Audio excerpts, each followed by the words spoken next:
The call came in as uncontained biological, and in Gale Haven, that was the polite way of saying Pandora's box was open and running loose.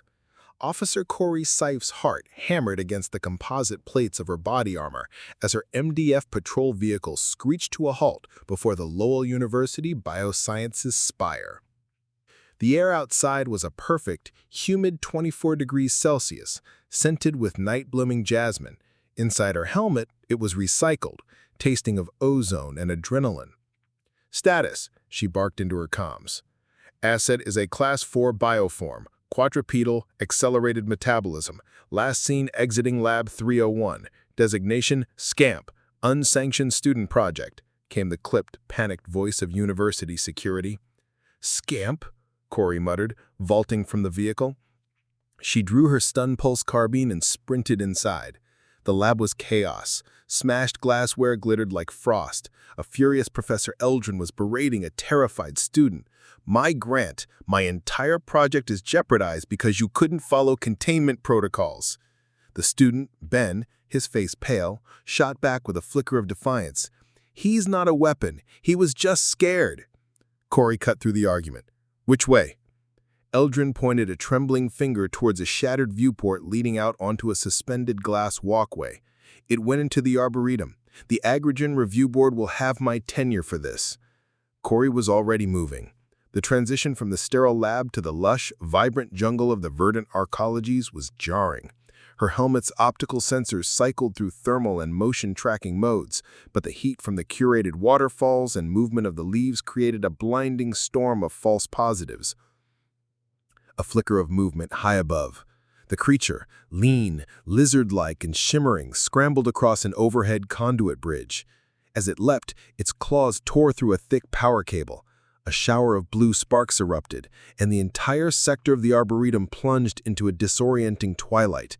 The automated bird song cut out, replaced by an unsettling silence. So much for minimal property damage, Kori thought grimly. A scream echoed from a lower level. Kori vaulted over the walkway's railing, her boots absorbing the 4-meter drop. She ran towards the sound, finding a scattered cafe. An elderly woman sat on the ground, clutching a bleeding arm form, her face a mask of shock. "This thing, it just burst out of the bushes," she stammered. "I fell." The injury wasn't a direct attack, but it was a consequence. This was no longer just a chase. It was a response to a public endangerment. Kori's jaw tightened. She knelt, briefly checked the wound, a nasty gash but not life-threatening, and hit the emergency beacon on her wrist.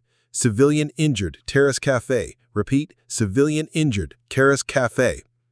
She took off again, her resolve hardened. She followed the trail of chaos to the Grand Basin, a massive, tranquil pond surrounded by luxury residential pods.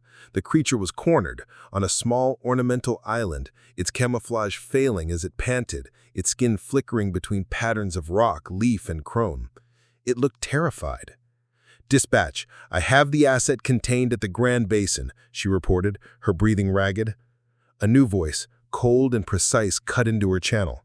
"Negative, officer. This is Commander Valerius, Agrogen Corporate Security. A prime team is 2 minutes out.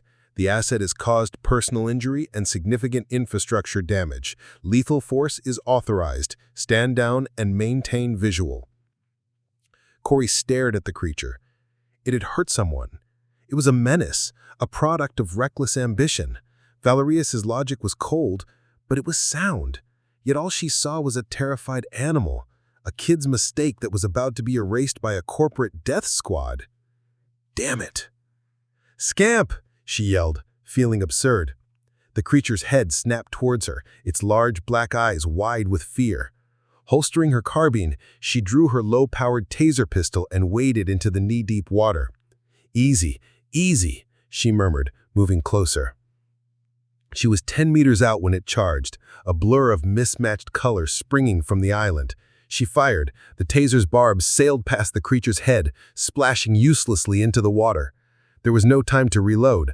Scamp hit her like a cannonball, all wiry muscle and sharp claws. She grunted as the impact drove her back, her heavy armor the only thing preventing its claws from finding purchase. It wasn't trying to kill her, it was trying to get past her. She dropped the taser and grappled with it, a desperate, clumsy struggle in the churning water. It was impossibly strong and slippery. She managed to wrap an arm around its torso, using her weight to force it under the surface. It thrashed wildly, its powerful tail slapping against her helmet. Just as her grip was failing, she saw the glint of mirrored visors through the trees. Valerius's team had arrived. With the final desperate surge of strength, she pinned the creature against the basin floor and fumbled for the insulated cuffs on her belt. She managed to slap one around its thrashing leg. It wasn't clean, but it was done. She hauled the sputtering, cuffed creature to shore just as Commander Valerius and his two black-clad officers stepped onto the path. He was tall, and his featureless helmet seemed to radiate a chilling disapproval. An impressive display of sentiment, officer, Valerius said, his voice dripping with condescension. You've complicated our sanitation process. The asset is contained, Kori bit out, shoving the creature towards them. He ignored her, gesturing for his men to secure the animal. The civilians' medical bills and the repair costs for the sector's lighting grid will be noted in your file with the MDF. I trust your superiors appreciate such expensive moral grandstanding.